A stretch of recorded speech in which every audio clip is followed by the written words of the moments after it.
هو الذي أرسل رسوله بالهدى ودين الحق ليظهره على الدين كله ولو كره المشركون. إن الحمد لله نحمده ونستعينه ونستغفره ونعوذ بالله من شرور أنفسنا وسيئات أعمالنا من يهده الله فلا مضل له ومن يضلله فلا هادي له أشهد أن لا إله إلا الله وحده لا شريك له وأشهد أن محمدا عبده ورسوله. قال الله تعالى في كتابه الكريم يا أيها الذين آمنوا اتقوا الله حق تقاته ولا تموتن إلا وأنتم مسلمون. يا أيها الذين آمنوا اتقوا الله وقولوا قولا سديدا يصلح لكم أعمالكم ويغفر لكم ذنوبكم ومن يطع الله ورسوله فقد فاز فوزا عظيما. أما بعد فإن أصدق الحديث كتاب الله وخير هدي محمد صلى الله عليه وسلم وشر الأمور محدثاتها فإن كل محدثة في الدين بدعة وكل بدعة ضلالة وكل ضلالة في النار. أما بعد. Pada jamaah sidang Jumat yang semoga Allah Subhanahu wa taala senantiasa merahmati kita semua. Alhamdulillah, kita memuji Allah Subhanahu wa taala serta meminta kepada Allah Subhanahu wa taala pertolongan, nasta'inuhu dalam segala perkara, wa nastaghfiruh dan meminta ampun kepada Allah atas kesalahan-kesalahan kita semua. Setiap harinya kita manusia tidak luput dari lupa, dari salah, dari khilaf. Maka kita meminta ampun kepada Allah Subhanahu wa taala atas kesalahan-kesalahan tersebut. Wa min sayyiati a'malina, dan dari dampak buruk dari dosa-dosa dan kesalahan tersebut. Para jamaah yang dirahmati Allah Subhanahu wa taala, yang tertidur mungkin bisa bangun. Lihat, ketika khutbah Jumat disyariatkan kita mendengarkan khutbah. Mungkin sebagian dari kita hanya seminggu sekali mendengarkan ayat-ayat Allah, difahami maknanya, difahami tafsirnya. Maka dari hikmah adanya khutbah Jumat itu untuk didengarkan, untuk kita sama-sama menyimak. Merupakan dari perbuatan dosa yang kita lakukan ternyata memiliki dampak. Maka dari itu Rasulullah SAW mengatakan dalam khutbah yang biasa disebutkan, muqaddimah khutbah yang tadi saya sebutkan, wa min sayyiati a'malina. Rasul setelah memuji Allah, meminta pertolongan kepada Allah dari segala perkara, dan meminta ampun atas kesalahannya, dan Nabi meminta agar Allah tidak memberikan dampak kesalahan, karena kesalahan itu memiliki dampak. Min sayyiati a'malina artinya dampak dosa, entah hukuman di dunia atau hukuman di akhirat. Para jemaah yang dirahmati Allah Subhanahu wa taala, juga kita mengimani bahwasanya tidak ada yang bisa memberi hidayah kecuali Allah Subhanahu wa taala. Barang siapa yang diberi hidayah oleh Allah, tidak ada yang bisa menyesatkan, dan barang siapa yang disesatkan oleh Allah, tidak ada yang bisa memberikan hidayah kepadanya. Salawat dan salam semoga tercurah kepada Rasulullah sallallahu alaihi wasallam, sebaik-baiknya makhluk yang Allah Subhanahu wa taala utus kepada kita semua. Para hadirin yang dirahmati oleh Allah Subhanahu wa taala, Rasulullah sallallahu alaihi wasallam bersabda dalam sebuah hadis yang diriwayatkan oleh Ibnu Majah dan juga disebutkan dalam Sahih Al-Jami' As-Saghir milik Ibnu Majah, bahwasanya Nabi bersabda, "Man asbaha minkum mu'afan fi jasadih, aminan fi sirbihi, indahu quta yaumihi, faka'annama hizat lahu dunya." Rasulullah sallallahu alaihi wasallam bersabda, "Man asbaha minkum," barang siapa yang pagi hari dari kalian bangun dari tempatnya, mu'afan fi jasadih, mendapatkan afiah di badannya, Jikalau tadi pagi kita bangun, kita mendapatkan kesehatan di badan kita, ini sebuah kenikmatan, kata Rasulullah. Mu'afan fi jasadi, aminan fi sirbihi, mendapatkan keamanan, mendapatkan rasa aman.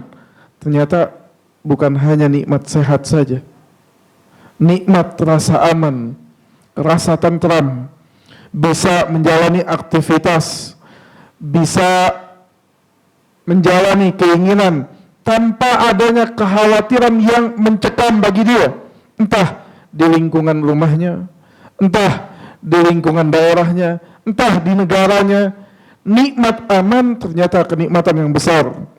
Kemudian Rasulullah SAW mengatakan, indahu quta yaumih, kemudian dia memiliki makanan pokoknya.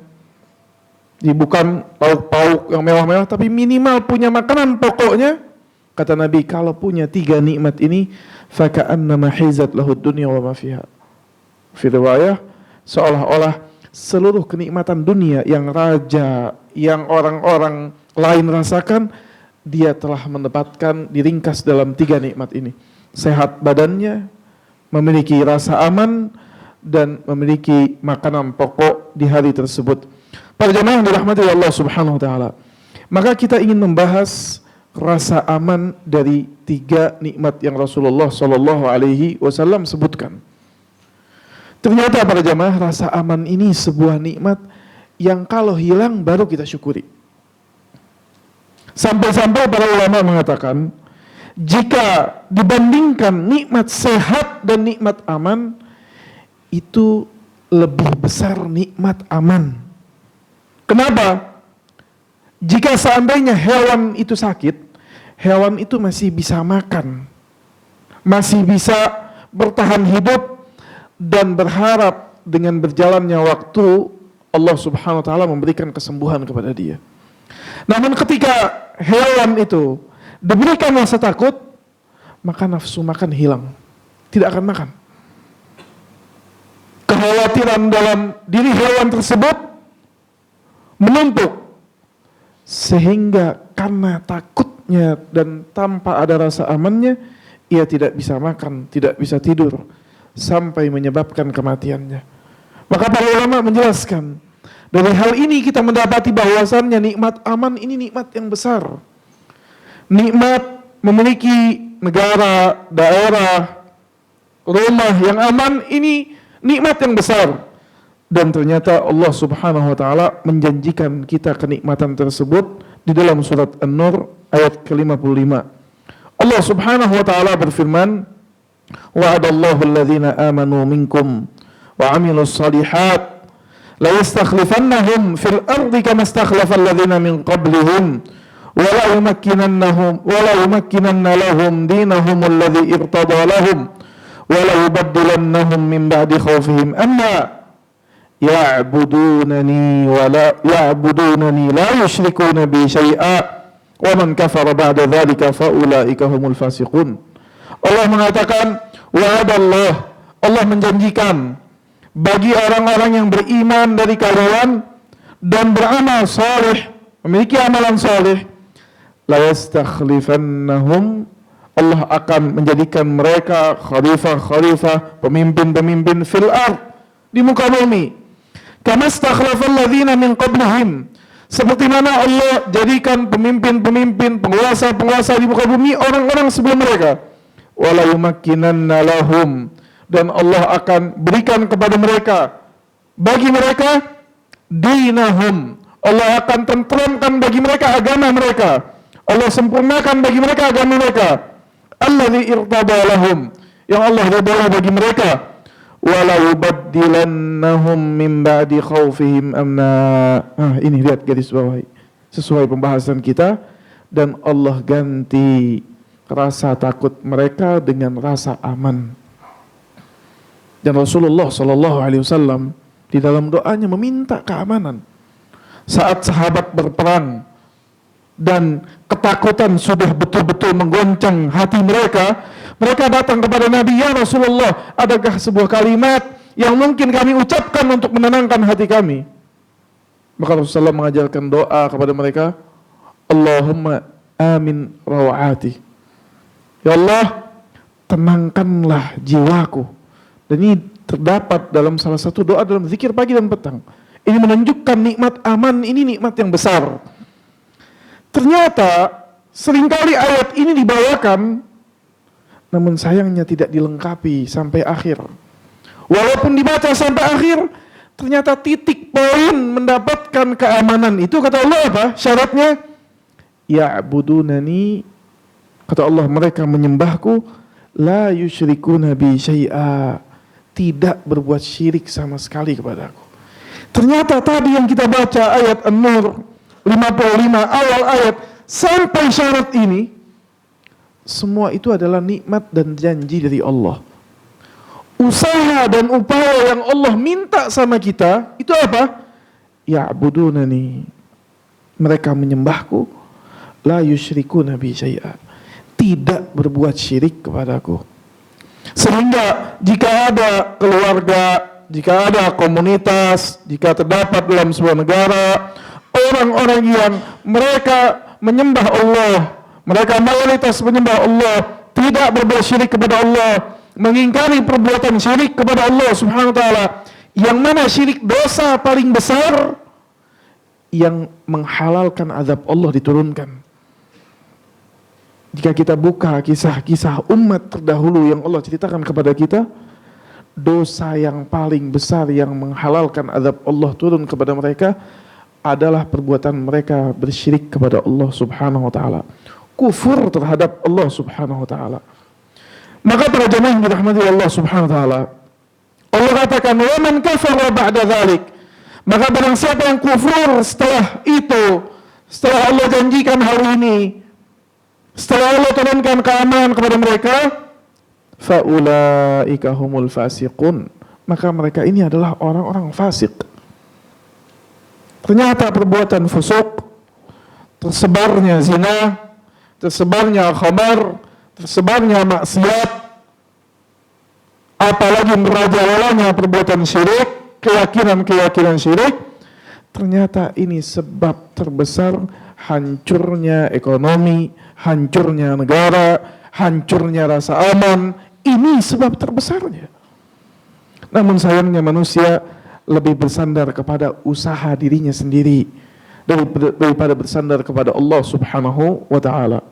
Barakallahu li wa lakum fil Qur'anil azim wa nafa'ani wa iyyakum minal ayati wa dzikril hakim. Aqulu qawli hadza wa astaghfirullah li wa lakum innahu huwas samiul alim. Alhamdulillah wassalatu wassalamu ala Rasulillah wa ala alihi wa sahbihi wa man tabi'ahum bi ihsanin ila yaumiddin, amma ba'd. Para jemaah yang dirahmati Allah Subhanahu wa taala, hendaklah senantiasa kita bertakwa kepada Allah Subhanahu wa taala, dan dari ketakwaan tersebut kita mempelajari ayat-ayat Allah dan menjadikan ayat-ayat Allah dan ahadits Rasulullah sebagai tuntunan hidup kita semua. Para jemaah yang dirahmati Allah Subhanahu wa taala, dalam khutbah pertama tadi kita telah menjelaskan bahwasannya ternyata nikmat aman adalah nikmat yang besar.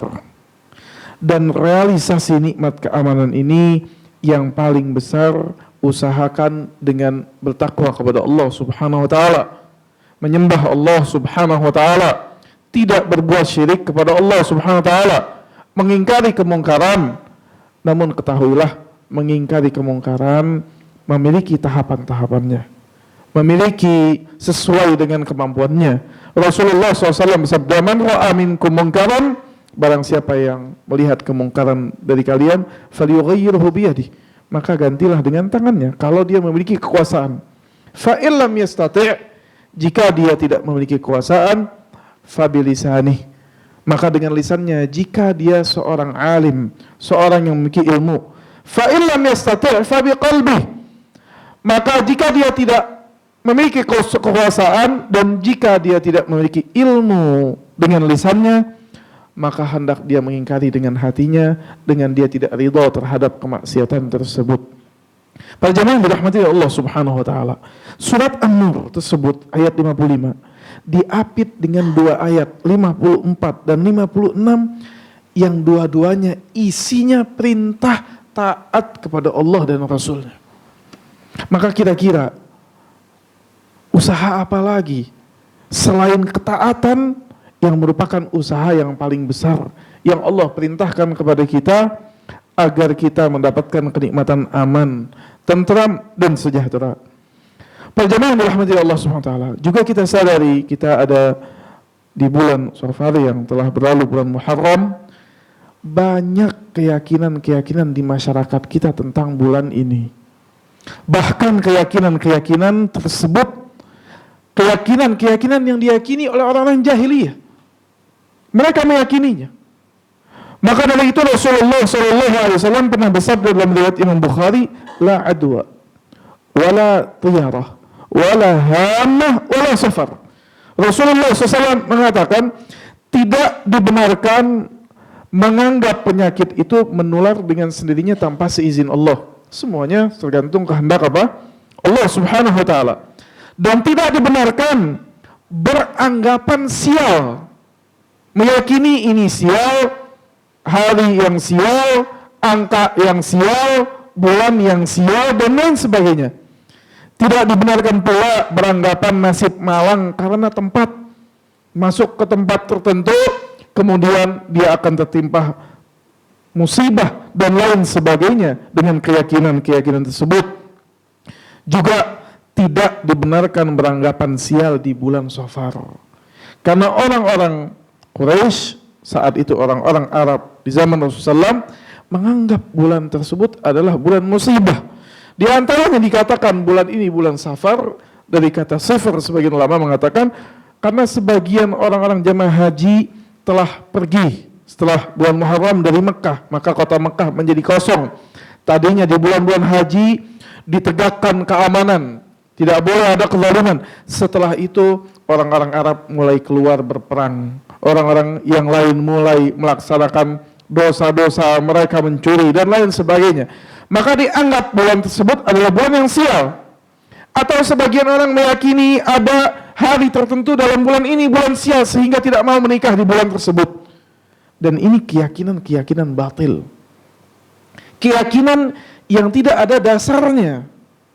Bukankah dari perkara bagian keimanan adalah akidah yang bermakna keyakinan, dan akidah itu tidak boleh diyakini kecuali bersumber dari Al-Quran dan dari sunnah Rasulullah Sallallahu Alaihi Wasallam.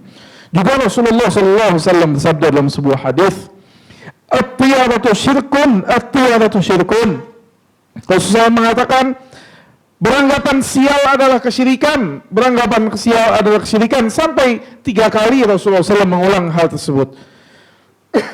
Kemudian Rasulullah mengatakan, "Wa ma minna illa walakinnallaha yudhibuhu bitawakkul."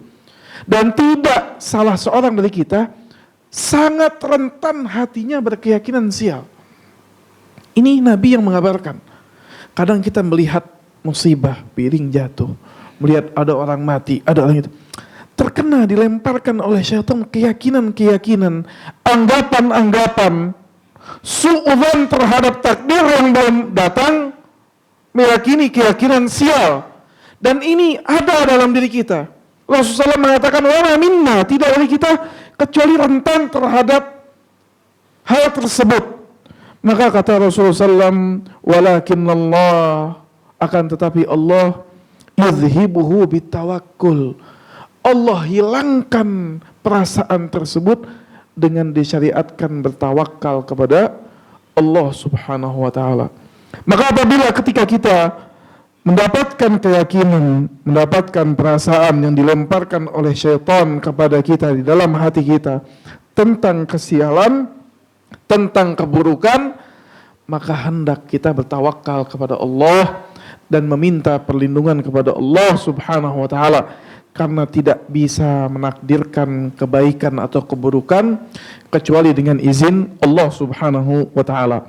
Para jamaah yang dirahmati oleh Allah Subhanahu wa taala, maka kolerasi khutbah pertama dan khutbah kedua tentang keyakinan kesialan, ternyata perbuatan tersebut masih merebak di masyarakat kita, dan hal itu adalah hal kesyirikan.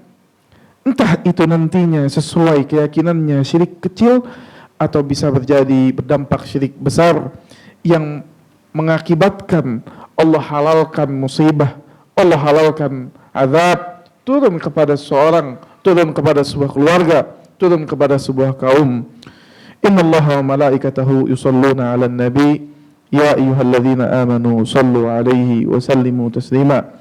Allahumma salli 'ala Muhammad wa 'ala ali Muhammad kama sallaita 'ala Ibrahim wa 'ala ali Ibrahim wa barik 'ala Muhammad wa 'ala ali Muhammad kama barakta 'ala Ibrahim wa 'ala ali Ibrahim fil 'alamin innaka Hamidum Majid. Allahumma rabbana zalamna anfusana fa in lam taghfir lana wa tarhamna lanakunanna minal khasirin wa tub 'alaina innaka antat tawwabur rahim. Ya muqallibal qulub thabbit qulubana 'ala dinik wa ya musarrifal qulub sarrif qulubana 'ala ta'atik.